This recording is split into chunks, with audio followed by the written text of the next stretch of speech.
From 1970 to 1974, millions of Americans tuned in every week to follow the adventures of television's most musical family. The Partridge Family wasn't just a sitcom. It was a cultural phenomenon that produced hit records, launched teenage heartthrobs, and defined early 1970s pop culture. But what if the colorful, harmony-filled world of the Partridge Family concealed stories far more complex and at times darker than anything that appeared on screen?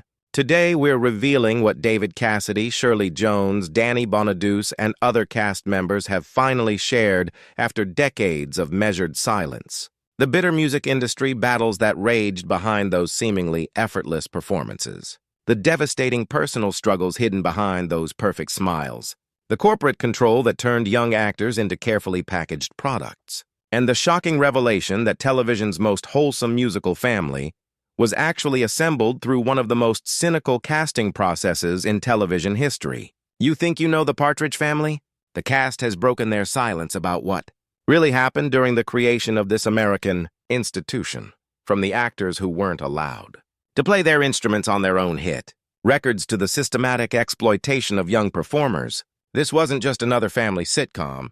It was a carefully constructed commercial enterprise that sacrificed authentic artistry and sometimes personal well-being for ratings and record sales. The show's producer, Bernard Slade, once admitted, "We weren't creating a television show as much as we were manufacturing a product designed to sell records, lunchboxes, and magazine covers." After today's revelations, you'll understand exactly what he meant, and you'll never watch the Partridge Family the same way again. The manufactured musical family. The most shocking truth about the Partridge Family is that television's most famous musical family wasn't really a musical family at all, but rather a carefully engineered commercial concept designed from the ground up to capitalize on the success of real-life family bands. The show wasn't inspired by artistic vision, explains television historian Tim Brooks. It was a calculated response to the commercial success of the Cowsills, a real family band that had several hits in the late 1960s. A BC saw dollar signs, not just in ratings but in record sales, merchandise, and teen magazine coverage. This commercial foundation shaped every aspect of the show's development. The original concept was actually to cast the cows themselves, reveals Shirley Jones, who played Mother Shirley Partridge. The network abandoned that plan when they realized they couldn't have complete control over an established group. They wanted manufactured stars they could mold and manage. This desire for control led to one of television's most cynical casting processes. They weren't casting actors who could sing or musicians who could act, explains David Cassidy, who played Keith Partridge. They were casting marketable images. My audition focused more on how I photographed than my acting or musical abilities. For Cassidy, who had genuine musical aspirations, this created immediate tension. "I was a serious musician," he revealed in later interviews. "I played guitar, wrote songs, had performed in bands. I thought I'd be able to bring that authenticity to Keith Partridge. I quickly discovered they didn't want my musical input. They wanted me to be a carefully packaged teen idol, the ultimate evidence of this manufactured quality."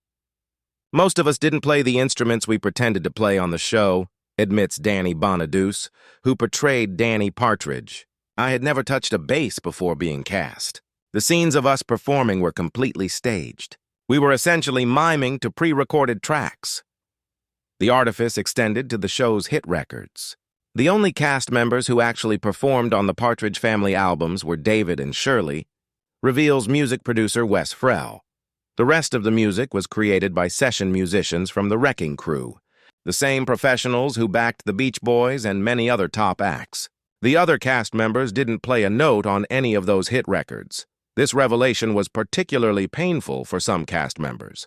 Susan Day, who played Laurie Partridge, actually learned to play the keyboard with serious dedication, explained Shirley Jones. She practiced constantly, became quite accomplished, but when it came time to record, they wouldn't let her play on the tracks. It was humiliating for her.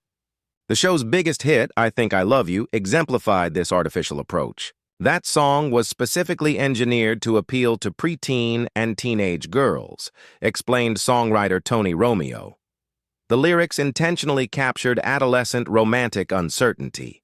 The production was designed to sound like a family band while actually being created by top studio professionals. It was commercial calculation disguised as wholesome family entertainment. Even the vocals were more limited than fans realized. David sang lead, Shirley provided some harmonies, and professional studio singers handled the rest. Explains music historian Charlotte Gregg. When you heard the family harmonizing, you were actually hearing experienced session vocalists, not the child actors from the show. This manufactured quality extended to the group's visual presentation.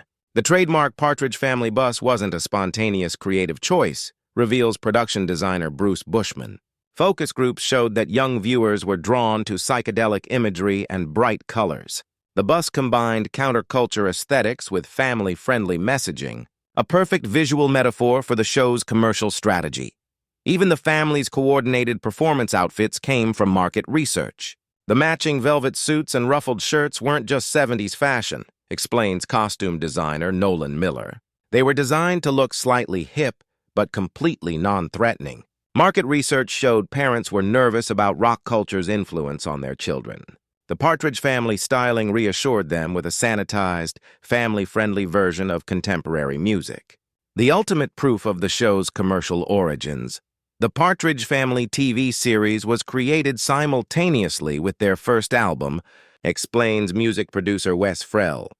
Before the first episode aired, we were already recording songs attributed to a group that didn't actually exist yet. That's how thoroughly this was planned as a multi-platform commercial property. This commercial foundation created an ironic reality. We played a close-knit family band bringing joy through music, reflects Shirley Jones. But in reality, we were a group of actors pretending to be musicians working for a corporation that was primarily interested in merchandising opportunities.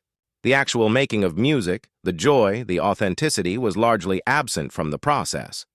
For David Cassidy, this gap between image and reality would eventually become unbearable. I was marketed as the wholesome teen idol while harboring serious musical ambitions. He revealed the hundreds of screaming girls weren't there for his music. They were there for a carefully manufactured image that he had little control over. That contradiction eventually broke him. For David Cassidy, the Partridge Family created a level of fame that went beyond stardom to become something closer to cultural hysteria, a suffocating celebrity that trapped him in a wholesome image while destroying his personal life and artistic aspirations. Nobody could have prepared for what happened, Cassidy revealed in a late career interview. One day I was a struggling actor, the next I was on lunchboxes, bubblegum cards, magazine covers. Girls were breaking into my house, tearing at my clothes in public. I couldn't go anywhere without causing a riot. The statistics of Cassidy mania remain staggering. At his peak, David was receiving 25,000 fan letters per week, recalls the show's publicist, Michael Darrow. His fan club was larger than those of Elvis Presley and the Beatles combined at their heights. Concerts had to be canceled because of crowd safety concerns. Police officers would beg him not to get out of the car because they couldn't guarantee his safety. This tsunami of fame came with almost no support system. The studio provided no counseling, no guidance on handling fame. Shirley Jones recalls, David was essentially abandoned to navigate this overwhelming situation alone. He was 20 years old, suddenly unable to go outside without causing mass hysteria. The toll was immediate and severe. David developed intense insomnia and anxiety, reveals Danny Bonaduce. He'd go days without sleep, then have to perform with a manufactured smile. The physical and psychological pressure was immense. The fame wasn't just overwhelming, it was artistically suffocating. I was a serious musician trapped in a bubblegum image, Cassidy explained. I wanted artistic control, to play my own music, to be taken seriously. Instead, I was told exactly what to record, what to wear, what to say in interviews. My actual musical instincts were considered irrelevant or actively discouraged. This control extended to his personal appearance. The network had approval over David's haircuts, his clothing, even his public statements, revealed show producer Bob Claver. When he expressed interest in recording more rock-oriented material, he was firmly reminded that his image was contractually controlled. He wasn't just playing Keith Partridge, he was required to essentially be Keith Partridge 24 hours a day. The breaking point came during a 1974 concert at London's White City Stadium. There was a crowd crush at that show, recalls tour manager Roy Raff. A 14-year-old girl was killed. Hundreds were injured. David was devastated. He kept saying, "This isn't music anymore.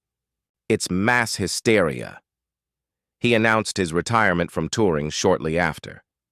This tragedy highlighted the disconnect between image and reality.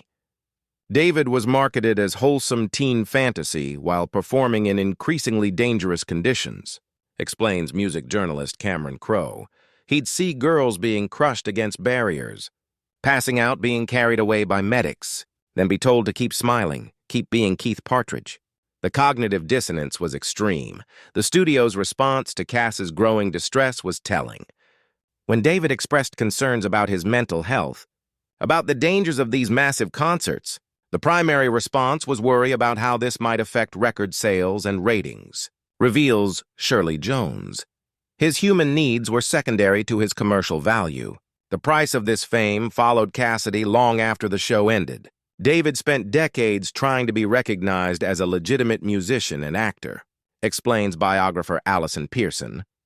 But the Keith Partridge image was so powerful that audiences and industry executives couldn't see beyond it. His serious theatrical work, his more mature music, all were overshadowed by those ruffled shirts and bubblegum songs. This struggle contributed to Cassidy's battles with alcoholism and financial problems. Later in life, the typecasting was so complete that finding sustained work became increasingly difficult, explains entertainment lawyer John Brana. Despite having been one of the biggest stars in the world, he struggled financially because he'd been paid relatively little for the work that defined his career and limited his future options.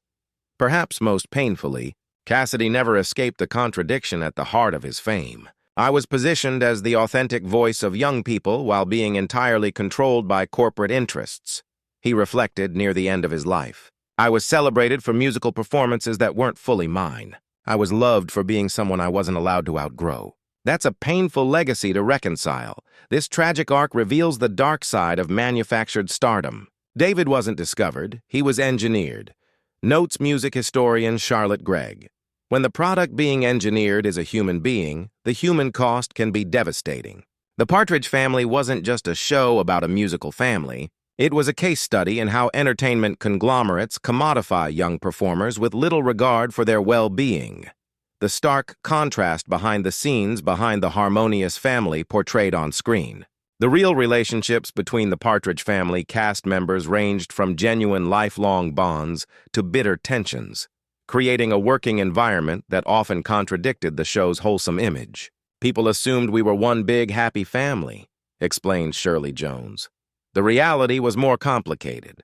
Some relationships were genuinely close, others were strictly professional, and some were characterized by genuine conflict that we carefully hid from the cameras." The central relationship between Shirley Jones and her real-life stepson, David Cassidy, contained unique complexities. "I had been married to David's father, Jack Cassidy, which created an unusual dynamic." Jones reveals, "David and I had a connection before the show began. That gave us genuine warmth on screen, but also meant we brought family history and complications to our working relationship." For the younger cast members, the on-set experience varied dramatically. "Susan Day was intensely private, serious about the craft," recalls Danny Bonaduce. "I was a hyperactive kid with a difficult home life who saw the set as an escape." Brian Forrester, who played Chris Partridge, was quiet and reserved. Suzanne Craw, who played Tracy, was sweet, but somewhat isolated as the youngest. "We weren't enemies, but we weren't the siblings we portrayed either." The most notorious behind-the-scenes dynamic involved Danny Bonaduce, whose off-sea camera life contrasted sharply with his character. "My home situation was volatile. Bonaduce has openly acknowledged, I was experiencing physical abuse, living in a dysfunctional household. I'd come to the set with bruises that needed to be covered with makeup. I was playing a mischievous but lovable kid on camera while dealing with serious trauma off camera. This created a troubling disconnect. The adults on set knew something was wrong." Bonaduce later revealed there were signs that should have prompted intervention, but in that era, there wasn't the same awareness or protocols for child performers. The priority was keeping the show running smoothly. Shirley Jones became an unofficial support system. "Shirley was aware of my situation and tried to provide stability. Bonaduce acknowledges she'd invite me to spend time at her home, create some sense of normalcy. She couldn't solve the problem, but she recognized it and tried to offer some counterbalance. For Susan Day, the show created different pressures. Susan was dealing with the transition from modeling to acting while navigating intense public scrutiny, explains casting director Renee Valente. She struggled with body image issues, partly due to comments from producers about her appearance. She was playing a confident young woman while privately battling significant insecurities. These personal struggles were kept strictly hidden from public view. The show's wholesome image had to be protected at all costs, explains publicist Michael Darrow. Any hint of the cast's real challenges, David's exhaustion, Danny's home situation, Susan's insecurities, was systematically hidden from the press. We created a narrative of perfect harmony that bore little resemblance to reality. The production schedule added additional strain. We were essentially working 2 full-time jobs, explains David Cassidy, filming the television show during the week, then recording sessions and performances on weekends. For me, add concert tours during hiatuses. There was no recovery time, no normal teenage experience, just constant performance and public scrutiny. This grueling schedule affected the younger performers' education. Our on-set schooling was inconsistent at best, recalls Bonaduce. The priority was clearly the production, not our education. The attitude was essentially get the tutoring done as quickly as possible so we can get back to filming. This created educational gaps that followed us into adulthood. Despite these challenges, certain genuine bonds did form. David took a protective brotherly role with me. Bonaduce acknowledges he recognized my difficult situation and tried to provide some guidance despite dealing with his own overwhelming pressures. That relationship, while complicated, had elements of the brotherly dynamic we portrayed on screen. The most significant divide wasn't between cast members, but between performers and management. The real tension was between the actors and the corporate machinery controlling us, explains Cassidy. We were assets to be managed, not artists to be nurtured. Our well-being was secondary to our commercial value. That created a shared sense of being controlled that sometimes united us despite our differences. This corporate approach extended to nearly every aspect of production. Even our interview responses were scripted, recalls Shirley Jones. We were given approved topics, approved anecdotes about our family bond. Creating and maintaining the illusion was part of our job description. These controlled narratives created lasting consequences. When the show ended, we all struggled with the gap between public perception and our actual experiences, explains Day, who rarely discusses the show. People expected us to be these characters forever, to have these relationships forever. Explaining the reality would have seemed like shattering an important fantasy for many fans. So, most of us simply stopped discussing it for decades. This silence preserved the show's wholesome legacy, while allowing the complicated reality to remain largely hidden until now. The music industry machine. The remarkable chart success of the Partridge Family, 8 top 40 singles and 5 gold albums, concealed a music industry operation that exploited performers, manipulated audiences, and prioritized commercial calculation over artistic expression. The Partridge Family wasn't just a television show with musical elements, explains music producer Wes Frell. It was an early example of a fully integrated entertainment product where the show promoted the records. The records promoted the show, and both promoted merchandise, magazines, and concert tickets. This level of corporate synergy was revolutionary for the time. This integration came with a troubling lack of creative input from the ostensible stars. David Cassidy was the only cast member with significant musical talent. Yet, he had almost no creative control, reveals songwriter Tony Romeo. Songs were selected for commercial potential, not artistic merit or personal expression. David's suggestions were generally dismissed or ignored. The musical direction was dictated entirely by business considerations. We were explicitly told to create songs that would appeal to preteen and teenage girls, explained session musician Hal Blaine. The emotions had to be simple, the lyrics non-threatening, the melodies instantly memorable. Artistic growth or experimentation was actively discouraged as potentially damaging to the brand. This approach created commercially successful but artistically constraining results. I was singing songs chosen for me by middle-aged executives, trying to capture teenage emotions, Cassidy later reflected, when I suggested recording more mature material that reflected my actual musical interests. I was reminded that I was contractually obligated to maintain a consistent image. The financial arrangements revealed the exploitative nature of the enterprise. David and Shirley were paid standard union scale for their recording work, explains music attorney John Brana. Despite generating millions in record sales, they received minimal royalties. The structure was designed to benefit the studio and record company, not the performers associated with the music. This pattern extended to songwriters and musicians. Many of the musicians who created the Partridge Family sound were never credited, reveals music historian Charlotte Gregg. The Wrecking Crew played on most tracks, but contractually couldn't be acknowledged. Their contributions remained anonymous, while the non-musical cast received album cover prominence. The recording process itself was highly efficient but creatively stifling. We would record 3 or 4 songs in a single 3-hour session, recalls audio engineer Bruce Botnick. David would arrive, learn the songs on the spot, record his vocals, and leave. There was no room for experimentation for finding the heart of a performance. It was musical assembly line production. Most disturbingly, the hit records sometimes employed techniques that would today be considered manipulative or deceptive. David's vocals were occasionally enhanced with uncredited backing singers mixed so seamlessly that listeners couldn't distinguish them, reveals session singer Ron Hicklin. The goal was creating a perfect commercial sound, not documenting an authentic performance. This approach affected Cassidy deeply. I was known primarily as a singer while having almost no input into the music released under my name, he explained in later interviews. I became increasingly uncomfortable taking credit for artistic choices I hadn't made, presenting songs I often didn't connect with as personal expressions. The live performances surrounding the records created additional tensions. David's concerts featured pre-recorded backing tracks with live vocals, explains tour manager Roy Raff.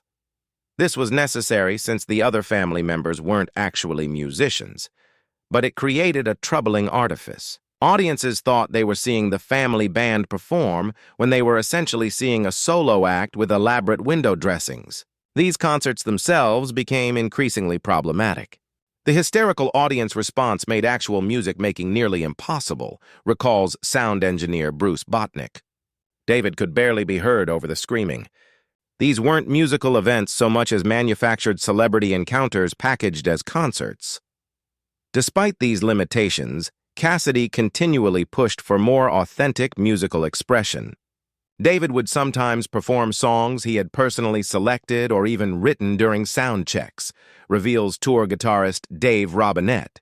With no audience present, he could briefly be the musician he aspired to be before having to transform back into the manufactured pop idol for the actual show. This musical frustration eventually led to Cassidy's departure from both the show and its musical identity. By 1974, the contradiction had become unbearable, explains Cassidy's manager, Ruth Ahrens. He was a serious musician trapped in a bubblegum prison. Leaving was the only way to pursue authentic artistic expression, even though it meant walking away from guaranteed success. The tragic irony is that the music Cassidy was never allowed to make might have created a more sustainable career. David had genuine musical talent and instincts, reflects producer Brooks Arthur. Had he been allowed to grow artistically to transition gradually to more mature material, he might have evolved like other teen idols who developed sustainable adult careers. Instead, the commercial machinery burned him out and discarded him when the formula stopped generating maximum profits. This exploitative approach to music creation reveals the dark side of the Partridge Family's cheerful harmonies. Those catchy songs about love and happiness were created in an environment that prioritized commercial calculation over human considerations, notes music historian Charlotte Gregg. The upbeat music that brought joy to millions came at a significant cost to those most associated with creating it. The merchandising juggernaut. Beyond the television show and hit records, the Partridge Family spawned a merchandising empire that transformed the young performers into commercial products, an early example of comprehensive entertainment branding that treated child actors as valuable intellectual property. The merchandising strategy was planned from the beginning, explains licensing executive Stanley Serlick. Before the first episode aired, we had already developed product lines across multiple categories: toys, school supplies, clothing, lunchboxes, board games. The show wasn't just entertainment. It was a platform for selling consumer goods. The scale of this merchandise operation was unprecedented for a family sitcom. At the peak, there were over 80 licensed Partridge Family products, reveals marketing director Gerald Morris. Everything from bubblegum cards to bedroom furniture sets. The most popular items, lunchboxes, coloring books, trading cards, sold in the millions. This merchandise juggernaut created troubling implications for the young performers. Our faces were on products we'd never seen, never approved, explains Danny Bonaduce. I discover my image on pajamas or breakfast cereals with no prior knowledge. We had no control over how our likenesses were used, no input into the products, and importantly, no share of the profits these items generated. The financial arrangements revealed the exploitative nature of this system. The child actors received no additional compensation for merchandise using their images, explains entertainment lawyer John Brana. Their standard contracts granted the studio comprehensive rights to their likenesses for promotional purposes. These commercial products were classified as promotion for the show despite generating millions in separate revenue. The merchandise often targeted young consumers with sophisticated marketing techniques. The products were specifically designed to foster parasocial relationships, explains consumer psychologist Dr. Helen Friedman. Items like David Cassidy pillowcases or Partridge Family diaries encouraged children to incorporate these manufactured personalities into their most personal spaces and thoughts. It was a remarkably effective strategy for building deep brand attachment. This merchandising extended to fan magazines that blurred the line between the actors and their characters. Publications like Tiger Bee and 16 magazine presented carefully constructed narratives about our lives, explains David Cassidy. These weren't just harmless fan pieces. They were coordinated components of the larger marketing strategy. The articles were essentially advertising disguised as journalism. The content of these magazines was tightly controlled. The studio had approval over interview questions, photo shoots, even the personal facts published about us, reveals Susan Day through earlier interviews. They created fictional hobbies, preferences, and personality traits that became part of our public personas. Contradicting these fictional elements was contractually prohibited. This merchandise empire affected the show's creative direction. Episodes increasingly incorporated elements that could drive product sales, explains writer Saul Turtletoe. If a board game was planned featuring a particular location or activity, we'd receive notes to include those elements in upcoming scripts. The merchandise wasn't promoting the show. Increasingly, the show was promoting the merchandise. Perhaps most troublingly, this commercial approach affected how the young performers were presented. The styling and photography increasingly served merchandise requirements rather than narrative needs, reveals costume designer Nolan Miller. Certain colors, poses, and expressions reproduced better on lunchboxes or binder covers. These commercial considerations began influencing how the children were presented on the actual show. The psychological impact on the young performers was significant. Imagine seeing your face mass-produced on products everywhere you go, reflects Bonaduce. Your identity becomes something external, something owned by corporations and consumed by strangers. The boundaries between your actual self and your commercial image become dangerously blurred. For David Cassidy, the merchandise phenomenon became particularly suffocating. David couldn't go into a store without seeing his face on magazines, posters, or products, explains manager Ruth Ahrens. There was no escape from being reminded that he was commercial property. This constant visual reinforcement of his lack of autonomy contributed significantly to his growing distress. The merchandising continued even as the young performer's well-being deteriorated.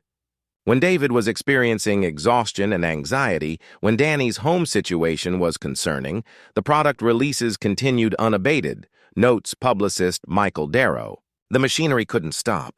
There were production schedules, retail commitments, promotional calendars that took priority over human considerations. This comprehensive commercialization represented a new model for entertainment exploitation. The Partridge Family wasn't just a show that happened to sell products, explains media scholar Dr. Henry Jenkins. It was one of the first fully integrated entertainment properties where the boundaries between content and commerce were deliberately blurred. The young performers weren't just actors. They were the central components of a sophisticated marketing apparatus. The most telling evidence of this commercial priority came when the show's ratings declined. Executives were initially more concerned about merchandise sales than storylines, reveals producer Bob Claver. The question wasn't, how do we make better episodes? But how do we protect the product lines? That hierarchy of values reveals the true nature of the enterprise. This merchandise empire established a template for future entertainment franchises. The comprehensive Partridge Family licensing strategy directly influenced later phenomena from Star Wars to Disney Channel properties, explains marketing historian Jane Gaines. It demonstrated how entertainment aimed at young audiences could generate far more revenue through products than through the content itself, a model that continues to drive children's entertainment decisions today. When the Partridge Family ended in 1974, it left behind a complex legacy, both for American culture and for the performers whose lives were forever altered by their association with the series. The show's aftermath revealed both the enduring power of its wholesome image and the troubling consequences of its commercial exploitation. The show's cancellation came as both a relief and a shock, explains Shirley Jones. Some of us were ready to move on to new challenges. Others suddenly faced an uncertain future. But none of us fully understood how permanently we would be associated with these characters, how the show would continue defining public perception of us decades later. For David Cassidy, the show's end brought temporary liberation but lasting typecasting. David was initially excited to pursue more authentic musical and acting opportunities, recalls manager Ruth Aarons, but he quickly discovered that the industry had difficulty seeing him as anything other than Keith Partridge. Serious roles were scarce. Record labels wanted him to essentially continue making Partridge Family music under his own name. This typecasting created financial challenges despite his previous phenomenal success. David had generated millions for the studio and record company while receiving relatively modest compensation, explains entertainment attorney John Brana. When the show ended, he didn't have the financial cushion that today's TV stars would have accumulated. His earnings hadn't matched his cultural impact. Susan Dey faced similar but distinct struggles. Susan was determined to distance herself from Laurie Partridge, explains casting director Renee Valente. She rejected roles that resembled her character in any way, which initially limited her opportunities. Her eventual success on L.A. Law represented a complete reinvention that few child stars managed to achieve. For Danny Bonaduce, the transition proved particularly difficult. When the show ended, I lost both my professional identity and my primary escape from a troubled home life. Bonaduce has openly acknowledged the combination of existing family dysfunction and the sudden loss of structure contributed to years of instability and substance abuse. The younger cast members faced the challenge of growing up with a permanent childhood identity attached to them. Brian Forrester and Suzanne Crowe had fewer professional opportunities after the show, notes television historian Tim Brooks. They lived with the curious reality of being instantly recognizable for roles they played as children, regardless of their adult accomplishments or identities. The show's cultural legacy proved more complex than its initial reception suggested. What began as deliberate escapism during a turbulent era eventually became a nostalgic touchstone, explains cultural historian Thomas Doherty. The show aired during Vietnam, Watergate, and significant social upheaval. Its deliberately apolitical, problem-free portrayal of family life wasn't just entertainment. It was counter-programming to the actual American experience of the early 1970s. This nostalgic potency gave the show remarkable staying power. In syndication, the Partridge Family found new audiences who embraced it as a time capsule of an idealized past, notes television critic Alan Sepinwall. The very elements that made it commercially calculated, the catchy songs, the simple conflicts, the visual brightness, made it perfectly suited for nostalgic consumption by later generations. The music demonstrated particular resilience. Songs like I Think I Love You transcended their manufactured origins to become genuine cultural touchstones. explains music historian Charlotte Gregg. Despite the commercial calculation behind them, these songs connected emotionally with listeners and remained recognizable across decades and generations. For the cast, this enduring popularity created a complex relationship with their past work. "We all had to find our peace with being permanently associated with these characters," explained Shirley Jones. "Some embraced it, others kept their distance, but none of us could escape it. These roles followed us throughout our lives, for better and worse." The financial legacy revealed the exploitative nature of the original enterprise. Despite the show's continued presence in American culture through reruns, streaming, and merchandise, most cast members received minimal ongoing compensation, explains entertainment lawyer John Brana. The contracts predated modern residual structures. The studio continued generating revenue from their performances decades after production with little obligation to the performers themselves. David Cassidy's later years particularly highlighted the contradiction between cultural impact and personal benefit. David struggled financially at times, despite having been one of the biggest stars in the world, notes biographer Allison Pearson. His image continued generating profits for corporations long after he'd lost control over that image and its commercial applications. Health challenges affected several cast members, adding poignancy to their legacy. David's dementia diagnosis in his later years created a painful irony, notes Shirley Jones. A man who had been loved by millions gradually lost his memories of that experience. Suzanne Krau's premature death at 52 similarly underscored the gap between eternal youth on screen and the reality of human fragility. The most revealing aspect of the show's legacy appears in how differently it's remembered by viewers versus participants. Fans remember the show as pure joy. Great songs, happy stories, beautiful young people having adventures, reflects Danny Bonaduce. We remember the exhaustion, the pressure, the lack of control, the commercial machinery. Both perspectives are true in their way, which creates a complicated relationship with our own history. Perhaps the most significant legacy is how the show changed television production itself. The Partridge Family's multi-platform commercial approach became a template for modern entertainment franchises, explains media scholar Dr. Henry Jenkins. The integration of television, music, merchandise, and carefully crafted public personas anticipated how entertainment properties would be developed decades later. What seemed like a simple family sitcom actually pioneered sophisticated commercial strategies that continue influencing how entertainment targets young audiences. This pioneering approach came at a human cost that continued long after production ended. The show created a blueprint for extracting maximum commercial value from young performers, notes child advocate Paul Peterson. The priority placed on marketability over well-being, on commercial potential over sustainable careers, established patterns that would affect generations of young performers who followed. Come on, get happy. And that brings us to the end of our journey through the extraordinary truth behind the Partridge Family. From the manufactured musical family to the stardom that became a prison, from the stark contrast behind the scenes to the music industry machine, these revelations transform how we understand this landmark achievement in American television. What makes the Partridge Family endure isn't just nostalgia for a simpler time. It's the perfect storm of circumstances that created it.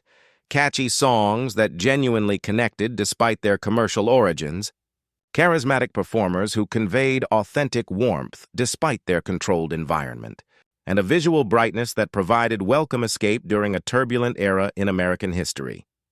In many ways, the making of the Partridge Family mirrors the show's own dynamic, a carefully constructed facade concealing more complicated realities. The smiling family and the colorful bus projected harmony and joy, while the actual production process often involved exploitation, control, and commercial calculation. The music celebrated love and happiness while being created in an environment that prioritized profit over artistic expression or performer well-being. The show reminds us that cultural touchstones often come with hidden costs. That entertainment that brings joy to millions can simultaneously create suffering for those who produce it. The commercial success doesn't necessarily reflect ethical production. That the most wholesome appearances can conceal the most troubling realities. If you enjoyed this deep dive into one of television's most beloved and misunderstood creations, hit that like button and subscribe for more revelations about the classic shows that shaped our culture. We uncover the stories that other channels are afraid to tell. What are your memories of the Partridge Family? Has this inside look changed how you view the show? Let us know in the comments below. Next up, we're exposing the untold story behind another iconic television classic.